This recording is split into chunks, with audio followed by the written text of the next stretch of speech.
with a history of spying on women to be released from custody. Why police are alerting the public. Closing arguments in a Saskatoon murder case. The story each side is presenting.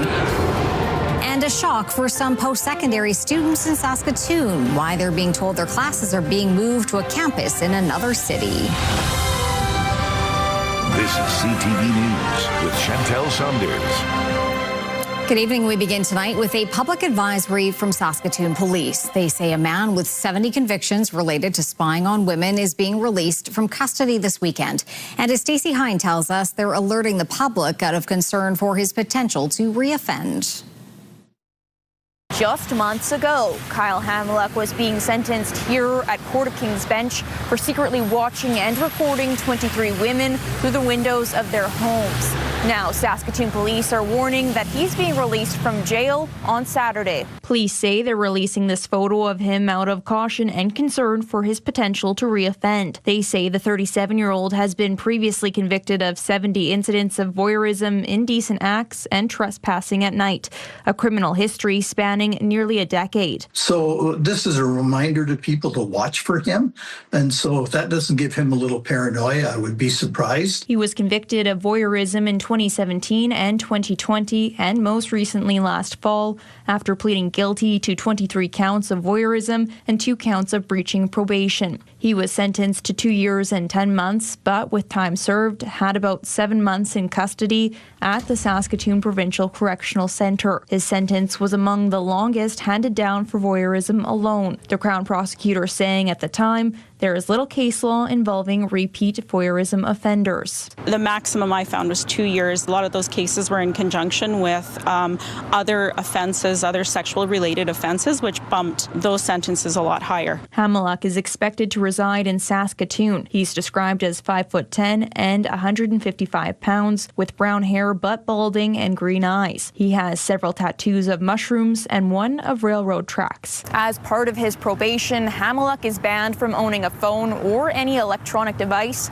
capable of taking photos or videos. He also has a 9 p.m. to 6 a.m. curfew for the first year. Saskatoon police were not available for an interview, but Chris Lewis says Hamiluk would face consequences if he violates his terms of release. Police aren't going to be doing full-time surveillance on him, but they're going to be watching him. And if they see him out past a certain hour or in a place he shouldn't be, they're going to arrest him. Police say if a person is aware of any violations relating to Hamiluk's actions, do not approach and contact them immediately.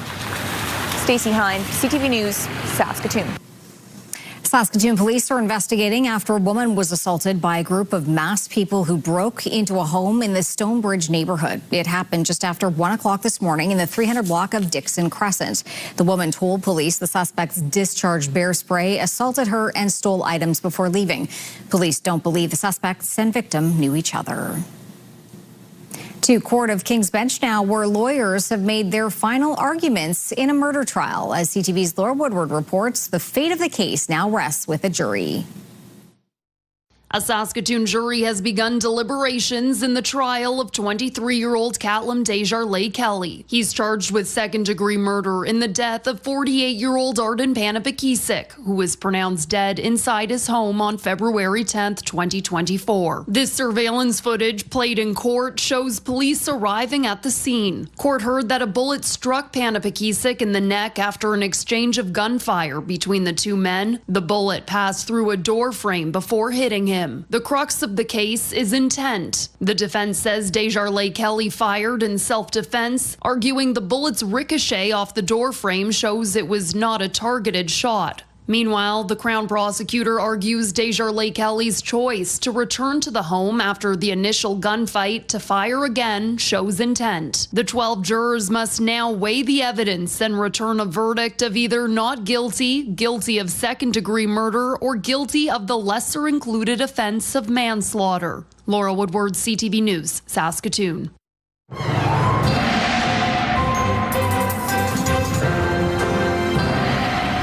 Jeff, another lovely day out there. Some more melting going on. Some more melting going on, more melting to come, Chantel, because temperatures are going to remain on the mild side of seasonal. Well, more than that, they're going to remain on the plus side as we roll into Friday. But yes, the warm Pacific air, still a big deal for central and southern parts of Saskatchewan. The storm track off the west coast is still bringing some, let's say, unsettled conditions to the northern part of the province. We might see a little bit of snow up around the Stony Rapids area and beyond. But ultimately, mild conditions are staying in place, and we'll talk about when that's going to change later on.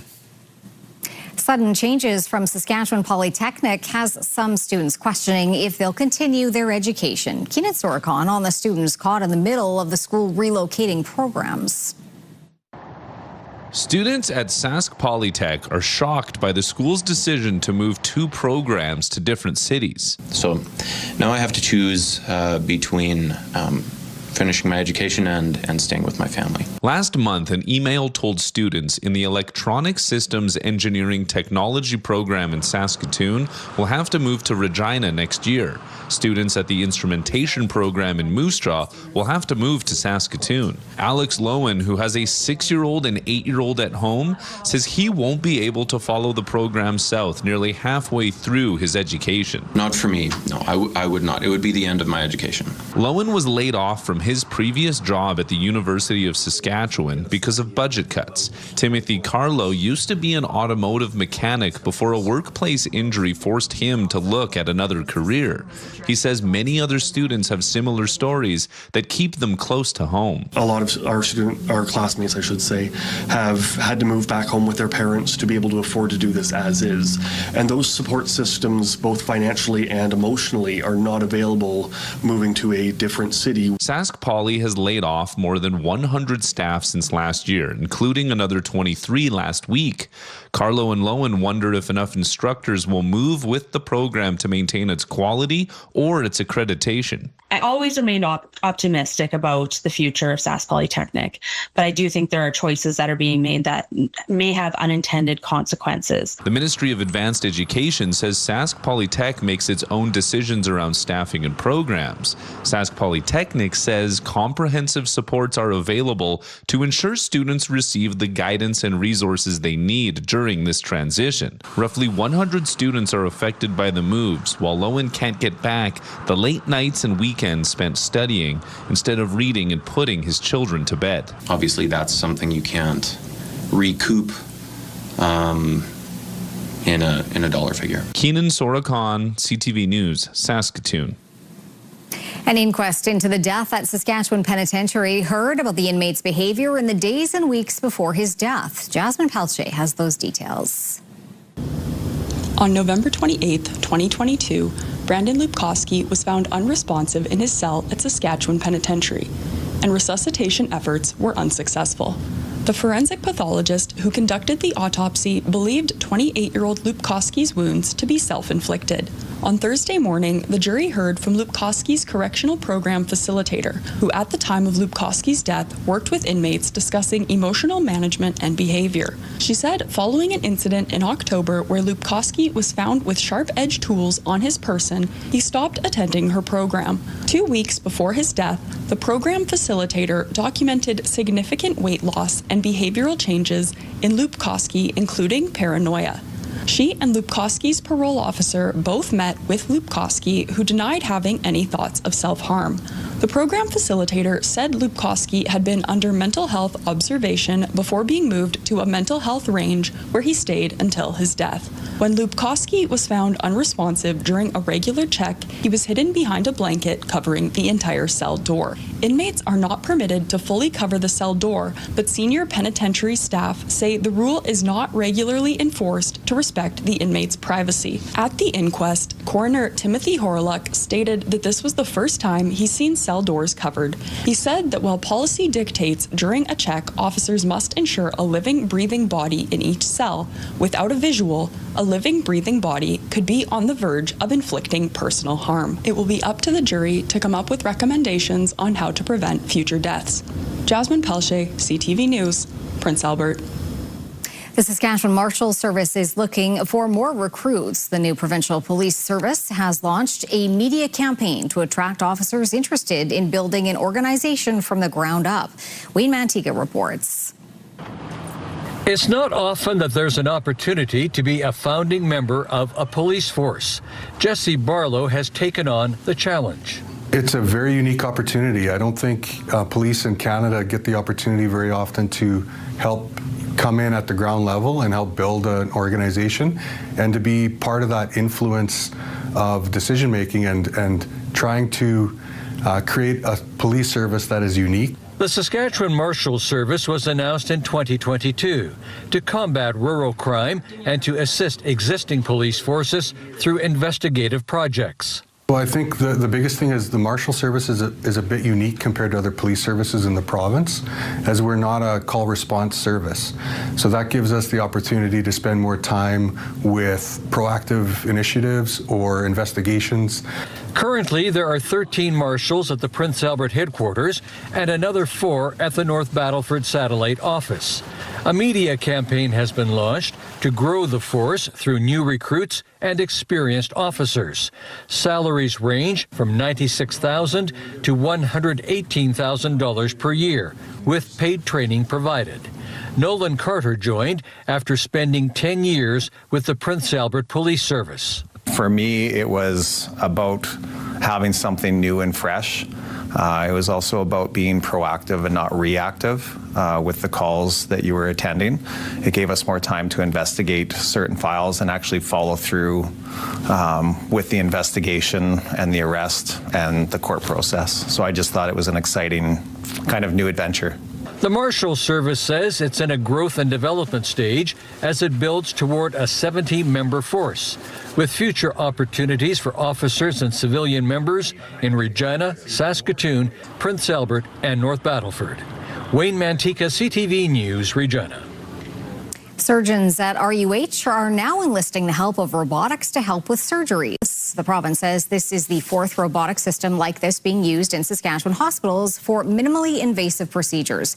This one has already helped with 20 surgeries so far. 2 other systems are being used at St. Paul's Hospital, with another introduced last fall at Regina's Pasqua Hospital. A Facebook post on a Saskatchewan page dedicated to the past has led to an unlikely connection in the present. As Jacob Carr tells us, an old keychain has now forever linked a California man with a couple from White City. Ray Chu was rifling through his late father's collection of keychains at his home in California late in January when one in particular caught his eye. They had Hawaii addresses or phone numbers, or they were businesses that I remember going to as a kid. But this one keychain for Percival Mercury and Ross Baumgartner just didn't seem familiar to me at all. A Google search led him to the old car dealership, now Capital Ford Lincoln, in Regina. He then posted a picture of the keychain on the nostalgic Regina, Saskatchewan Facebook page. After a flurry of responses, the information eventually made its way to Baumgartner's daughter, Jackie Brown. Shock, yeah.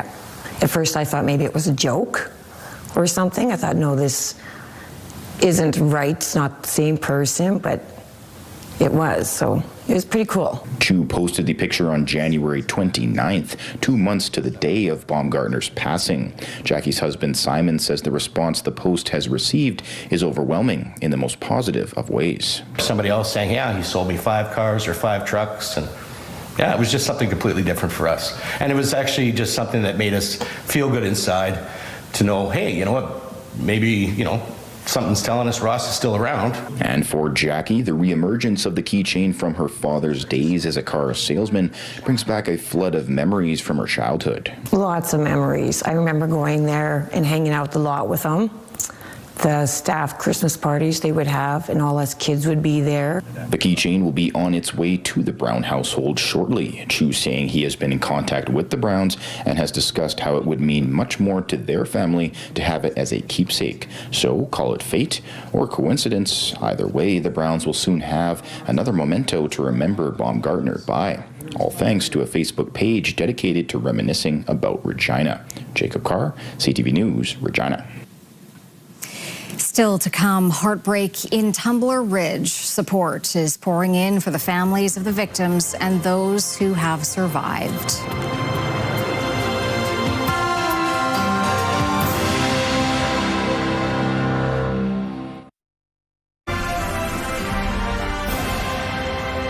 You're watching CTV News live from downtown Saskatoon. Thanks for staying with us. We turn now to the horrific mass shooting in Tumbler Ridge, BC this week. Details are beginning to emerge about the 8 people who were killed and 2 others seriously injured. Andrew Johnson reports. Fresh tears near Tumbler Ridge Secondary School, where there is a steady stream of mourners determined to pay their respects, including BC Premier David Eby, who arrived in town last night, and Rick Patterson, who's lived here since 1983 and is one of the many trying to navigate their grief. I think it's just a day-by-day and moment-by-moment thing. For Patterson, the hardest part is feeling like the community failed its most vulnerable. There was no protection there for them. They thought they were in a safe place, and I thought they were in a safe place. Once a safe place, Tumbler Ridge Secondary is now the scene of a murder investigation. Police say the suspect, 18-year-old Jesse Van Rootselaar, murdered 1 teacher, 39-year-old Shanda Evaguana Durand, and 5 students there, and injured 27 others before turning the gun on herself. Among the victims, 13-year-old Ezekiel Schofield, 12-year-old Abol Mwansa, whose family online called him a brave kid with a bright future. 12-year-old Zoe Benoit is being remembered as a resilient, vibrant, and caring little girl. Also among those killed, 12-year-old Tikara Lampert, who friends say was a loving, courageous, and humorous girl who leaves behind 7 siblings. Their classmate, 12-year-old Kylie Smith, who was the light of her family's life, was also killed at the school. I let her off. I let her go to school with her brother Ethan in the morning, and I had soaked in that moment watching them walk in the door together for whatever reason, and I didn't know it would be the last time they'd go to school together. Police say before going to the school, Van Rootselaar killed her 39-year-old mother, Jennifer Jacobs, and 11-year-old stepbrother, Emmett Jacobs, at their family home. Community members say the love from Canadians across the country is helping them feel less alone during these dark days. I love this place, I love this town, and now I love Canada even more because of what you have given to us. She is not the only person we've heard that from. In the town, people tell us has long been known as The Rock. A great description today for the strength of this community. Andrew Johnson, CTV News, Tumbler Ridge, BC. And as the community and the country tries to come to grips with the tragedy, some survivors are telling their stories. CTV's Kathy Lee has more on that. A student and a teacher I spoke to say they're still trying to process all of this, grieving as they try to come to terms with this tragic event and reflecting on what they saw and heard as an active shooter went through their school. The memorial for the victims grows near the school where 6 lives were taken. And from the chaos of that harrowing day, survivors share the moments that will haunt them, including Jarvis Naronia, who was teaching a mechanics class when a student told him he heard shots ring out. We knew there was a real situation, and my goal at the time was, I have these 15 kids to get out of here. I want these 15 kids to be safe. In another classroom, 13-year-old Dennis Meehan also heard gunfire. I didn't really know what it was. I thought it was like someone dropping something. And then I heard like it again, and then I knew it was like a gunshot. Dennis says his teacher immediately got all the students behind her desk and barricaded the door. That type of protective mode kicked in for Naronia as well. The impact of what happened hitting him hard, especially since he was teaching the victims in class just an hour before the incident. That's the hardest part to see. That's the little kids are gone. As the community comes together to support one another, I asked Naronia, what is it that you guys need? And he said time. Time will help them heal. Kathy Lee, CTV News, Tumbler Ridge, BC. In the wake of the Tumbler Ridge school shooting, local school divisions are feeling the impact. Saskatoon Public Schools sent a letter to families of students yesterday. It highlighted the work staff and students do each day to make safety a priority, including practicing emergency situations on a regular basis. It says staff are equipped to help students process and understand the BC shooting while at school, but acknowledges some of the most important conversations take place at home. It recommends parents listen to their kids, creating an environment that they can share feelings. It also recommends limiting kids' media and social media exposure at this time.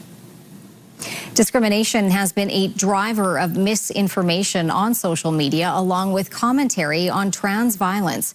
The 18-year-old female shooter in Tumbler Ridge was born a biological male. CTV's Heather Wright looks into what the facts reveal.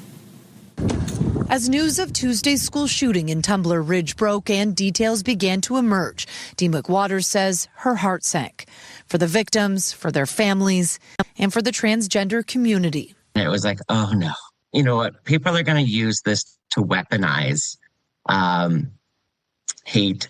Even before the shooter's identity was confirmed by police, speculation about their gender identity was spreading across social media. Among them, a post from BC MLA Tara Armstrong, which said there is an epidemic of transgender violence spreading across the West. Elon Musk also shared a number of tweets claiming that trans people are more likely to carry out mass shootings.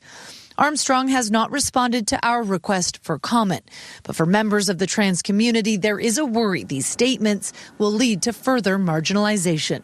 This has nothing to do with ideologies, politics, being transgender. It's a mental health issue. And according to statistics, mass shooters who identify as transgender are rare. I think it's a product of the information environment that we're in. So when a shooter is transgender, that becomes the headline and that becomes the story. James Densley is a co-founder of the Violence Project, which tracks mass shootings in the United States, defined as 4 or more people shot and killed. He says they have just one incident in their database, a 2023 school shooting in Nashville, involving a shooter that identified as transgender. Densley says linking trans identity with violence is an extension of other ways the trans community has been demonized. There's been a lot of conversations about transgender people's role in society, their access to care, for instance, their access to bathrooms. This is an extension of that line of thinking. According to a number of studies, transgender people are more likely to be victims of violence themselves, with instances of transgender hate crimes on the rise. Heather Wright, CTV News, Toronto. The House of U.S. Representatives has dealt a blow to U.S. President Donald Trump's trade agenda. 6 House Republicans joined Democrats late yesterday, backing a resolution to end Trump's so-called fentanyl tariffs on Canada. The vote won't overturn the tariffs, but as CTV's Rachel Aiello reports, there's still a silver lining here for Canada. The joint resolution is passed. By a vote of 219 to 211, the U.S. House passed a resolution to repeal President Donald Trump's so-called fentanyl tariffs levied last year, citing border security. These 6 House Republicans breaking ranks to join the Democrats in backing the move. This is the right vote for my district. These tariffs are hurting them. And while largely symbolic, it's a sign some Republican support for Trump's use of emergency powers is slipping. I'm disappointed in the vote, but the president has veto power. Defending his trade agenda, Trump said any Republican in the House or the Senate that votes against tariffs will seriously suffer the consequences. Well, I've got to represent my district, and Canada and the state of Washington are have a very close trading relationship. It's valuable. The resolution now goes to the Senate, but without the 2/3 majority needed to override Trump's expected veto, the tariff policy won't change. It positions us a little bit better, incrementally better for the upcoming review. Though this trade expert says it's still good news for Canada. I think it actually gives Canada a little bit of additional negotiating power, right? But it just highlights to the president and to the U.S. administration that Canada has allies. The U.S. Supreme Court is separately weighing whether Trump can continue using emergency tariff powers. But for now, Ontario Premier Doug Ford is celebrating this vote as an important victory. Rachel Aiello, CTV News, Ottawa.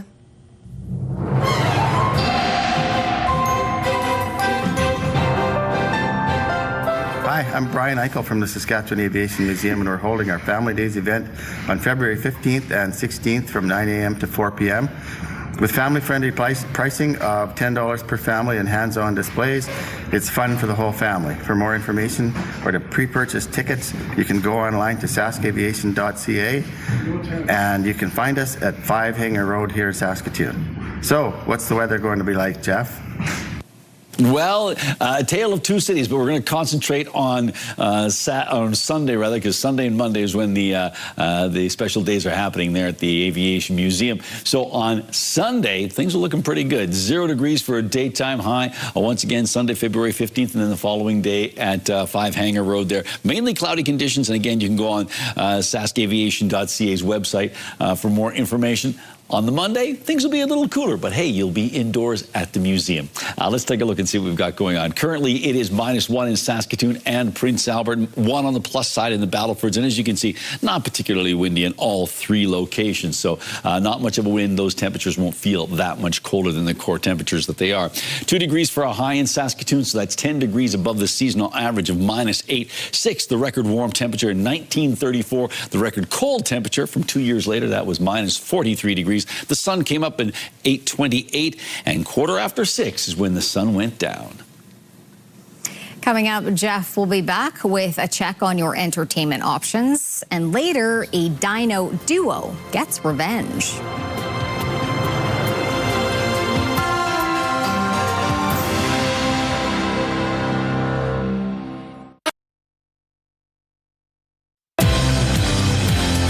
Canada's Olympians are, of course, making us proud. Friday on Your Morning, we are at the Saskatchewan Sports Hall of Fame learning all about our homegrown Olympic history. All righty, look at this. Even more sunshine than we saw yesterday. Yesterday we had a nice glow on the horizon, but yeah, you start to see a lot more in the way of ambient light because the sun has officially gone down, but still plenty of light there, and it's been a pretty nice day right across the province. So we'll talk about all of those numbers as we head into tomorrow, see if those numbers, those pleasant conditions are going to continue. Expecting a little rain down along the south coast of BC, expecting a little more in the way of snow and rain in the interior as we make our way through the weekend. But the warm Pacific air still impacting Saskatchewan, Alberta, and Manitoba as we roll into the week. And yes, they are still bracing for a lot more snow in Cape Breton and western Newfoundland. Nova Scotia got a lot of snow in the last 24 hours. So -1 in Saskatoon, -1 in Prince Albert, and 1 in the Battlefords. Here we go for our hotspot. Maple Creek at 10 degrees, -17 in Collins Bay. Here we go. We've got ourselves, look at these temperatures. 6 o'clock in the middle of February. It's 2 degrees in Lloydminster, Moose Jaw, Regina, and Estevan, 1 in Swift Current and in Yorkton. Into the central parts of the province, temperatures ranging from -4 in Melfort to 5 degrees in Kindersley. Many locations sort of hovering around that 0 degree mark, so a pretty pleasant 6 o'clock hour right now. -10 in Stony Rapids, -2 in Collins Bay, 4 on the plus side in Buffalo Narrows, -3 in Sandy Bay, Island Falls, and -1 in La Ronge. It's 3 degrees right now in Maple Creek, East End, and Cornac, 4 in Weyburn. A lot of locations around that 1 degree mark, -2 at the moment in Last Mountain Regional Park. So here's our future cast, and you can see that bullseye of a low sliding through the far north. Yes, it brings with it a little bit of snow, but south and central parts of Saskatchewan not affected by that. And let's take a look at some numbers once we have set that stage. 3 degrees in La Ronge. Chance of that flurry activity in Stony Rapids, -3, still way above seasonal here, and that certainly is true of Buffalo Narrows and Key Lake. 2 degrees in Buffalo Narrows, Key Lake at 1. Temperatures hovering around the 4 degree mark for west central Saskatchewan with mainly cloudy skies. A little warmer in the southwest, 3 degrees in Outlook, but 6 in Swift Current and Leader, 8 in Maple Creek under mainly sunny skies. Mainly sunny and 7 in Moose Jaw and Estevan, 4 in Regina, and -1 with mainly cloudy skies in Yorkton, -1 and similar sky conditions for Humboldt Humboldt, 1 degree in Melfort, 0 in Watrous, and 2 on the plus side in Hudson Bay. So the Battlefords region dropping down to -9 tonight. Maybe some fog patches showing up tomorrow morning, but mainly cloudy skies in the afternoon. Winds aren't going to be a big deal. 2 degrees, and then 2 degrees on Saturday, Valentine's Day, -1 on Sunday, -11 though on Monday. So a big drop, and then you see that downward trend in temperatures. Quite cool 1 week from today, -18 for a high. Slight chance of flurries on Tuesday and Wednesday. For Prince Albert and area, dropping down to -9 degrees, increasing clouds, maybe some fog patches showing up. Cloudy skies tomorrow, a high of 2 again, and then -1 on Saturday, Sunday -2, -13 on Monday, -17 on Tuesday, and -18 on both Wednesday and Thursday. A chance of flurries on Wednesday. And Saskatoon, a similar situation, mainly clear skies, maybe some increasing cloud, but fog patches showing up. -9 the overnight temperature. Tomorrow's high 1 degree, winds out of the northwest at 10, so a relatively light wind. And as we make our way towards Saturday, cloudy skies and 2. It'll just be cloudy. It won't be raining, except in my heart. 0 degrees on Sunday, -11 on Monday, and -12 on Tuesday, and then cooling off to -18 by the time we get to Thursday. There's a chance of some flurries on Wednesday.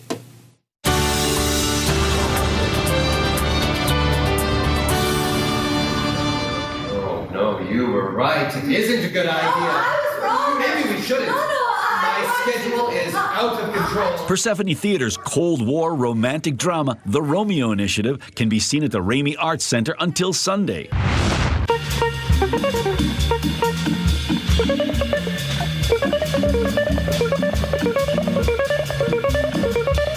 The Ron Jackson Trio from New Jersey will be live on stage Saturday night at The Basement. On Wednesday, The Basement welcomes the multi-talented Lotus White.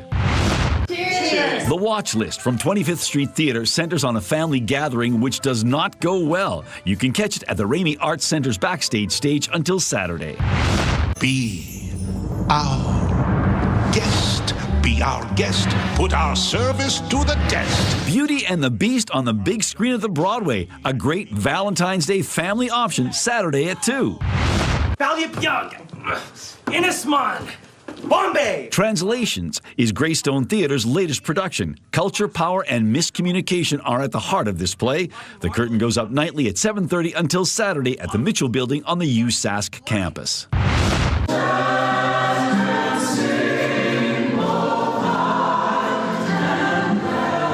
Seen here in rehearsals, Prince Albert's Little Birdie Productions presents Shakespeare in Love, the stage adaptation of the Oscar-winning movie. You have until Saturday to take it in at the E.A. Rawlinson Center.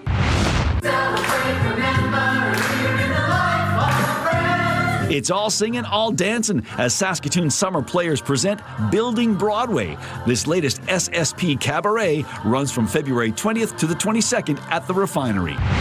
What's with the Ed Sheeran t-shirt? I like his music. He's allowed to like what he likes. He's almost 60. What's it like to work with Kevin Costner, Bruce Willis, Susan Sarandon, and Kevin James? Find out on Saturday, February 21st at An Evening with Kim Coates. Kim will share lots of showbiz stories at this special fundraiser for Persephone Theatre. You on that honeymoon package? Yes. All right, time for Pick of the Day. What do you have? We have a triple hit as per usual. Let's take a look at this one. Start off with is I love this. This comes to us from Brooke McInnes, and actually this comes from Bowen, Brooke, and Clayton York at Burgess Beach, Good Spirit Lake. Brooke says, Bowen's best friend, Ayla, enjoying the sun. What a lovely shot of that diggity dog out there enjoying those thin cirrus clouds wisping across the sky. So thank you, Brooke, for that image. Lori Hafner sends us this one. Lori writes, just beautiful blue skies along with the frost. Exactly. A beautiful vista there. Nice contrast in colors. And finally, from Heather at Iroquois Lake. Heather has sent us pictures before, but this one I love. Frankie and Chloe after a run down on the lake. Neither one wants to go home, so they sat in my spot. I guess Frankie thinks she will stop the inevitable. So I'm guessing Frankie is the big dog. And it looks like those dogs are just figuring out, hey, how can we get this thing to go? So there you go. So that was a dog voice. Anyhow, if you'd like to send us an image, you can do so by sending it to cfqcnews@ctv.ca. And please put Pick of the Day in the subject line. Still to come on CTV News, the latest from the Winter Games and the family affair of prehistoric proportions.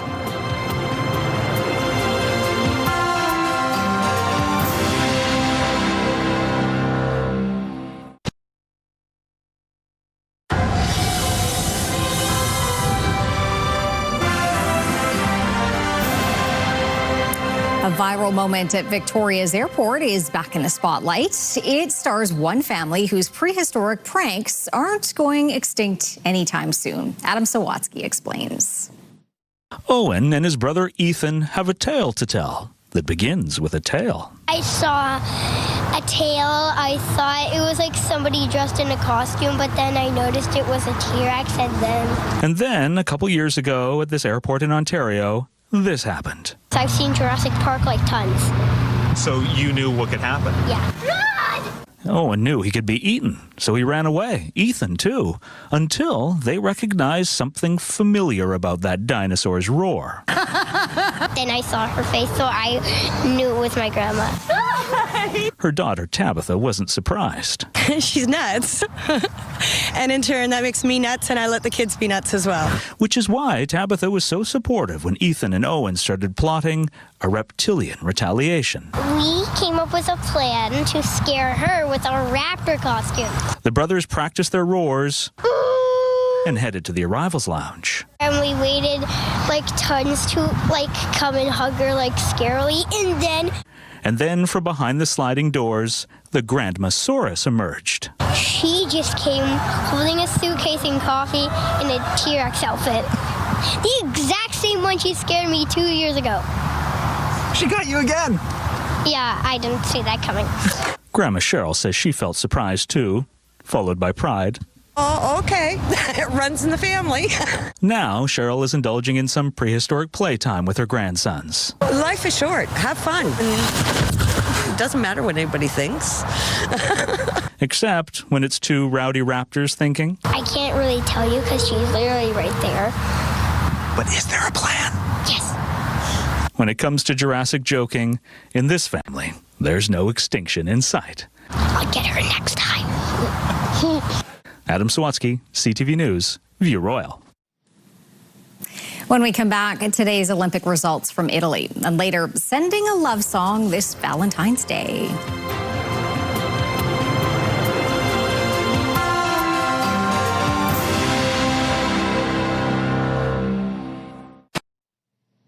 Okay, time for the rural forecast for Friday, and things are looking mild. They're looking warm again. Let's take a look here. 3 degrees in Meadow Lake and Spiritwood and Outlook, as well as Lloydminster. 5 in Kindersley, 0 in Watchers, 2 in Hudson Bay, 1 in Wynyard, Melfort. So yes, mild conditions north and south of the Yellowhead. And let's make our way to the Southland and look at that. 8 degrees in Maple Creek, 6 expected to be the high in Leader and Cypress Hills. 8 for Coronach and 7 in Assiniboine and Rockland. And even towards the eastern side of the province, yes, it does drop off to -2 in Kenora, but Broadview and Carlisle both on the plus side and by a big chunk. So yes, another mild day in store, and that certainly includes Big River. Big River expected to hit 2 degrees, winds out of the west at 15. And don't forget, there's the snowmobile rally this weekend. We haven't heard otherwise. And then of course there's the big fishing derby as well coming up in March, as well as the broomball tournament. So lots of things going on in Big River in the coming months, and that is where internet plans of up to 1 gig are available from SaskTel. A lot for Canadians to cheer about today at the Milano Cortina Olympics. Team Canada has seen a surge in its medal count, and both hockey teams showed their dominance on the ice. CTV's Scott Hurst reports. A big day in short track speed skating. Courtney Saroux won bronze in the women's 500-meter. This is her second medal of the Games. Saroux was part of the team that won silver in the mixed relay earlier in the week. 4 Olympic Games, 4 medals for a Canadian athlete known as the King.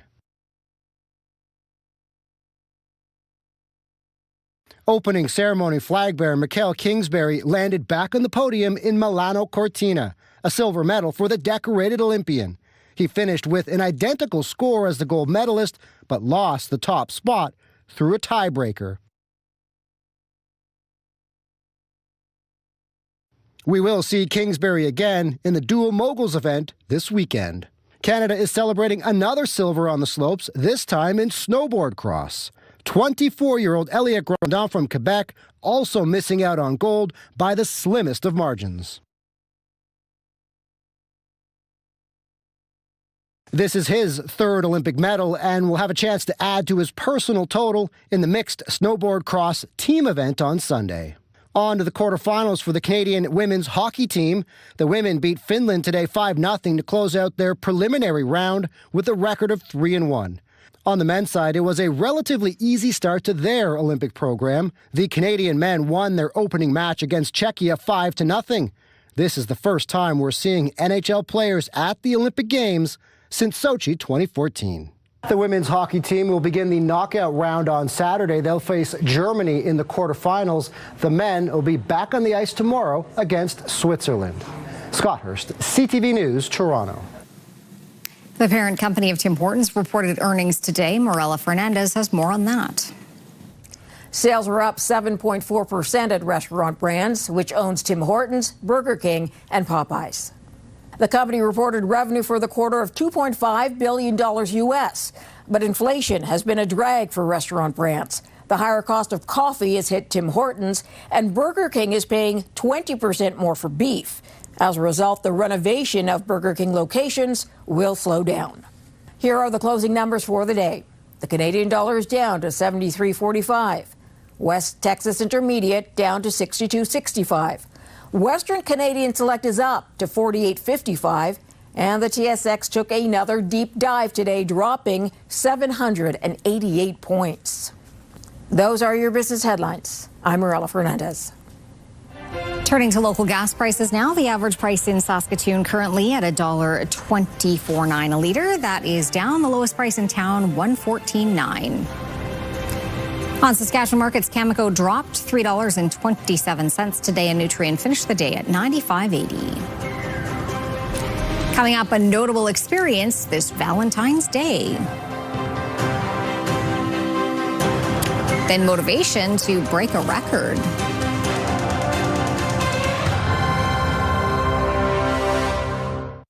Select Hair Service is brought to you by Sage, the beauty bar. Stay with us for another great night of television starting tonight at 7 with Next Level Chef. And back-to-back Sullivan's Crossing. There you go.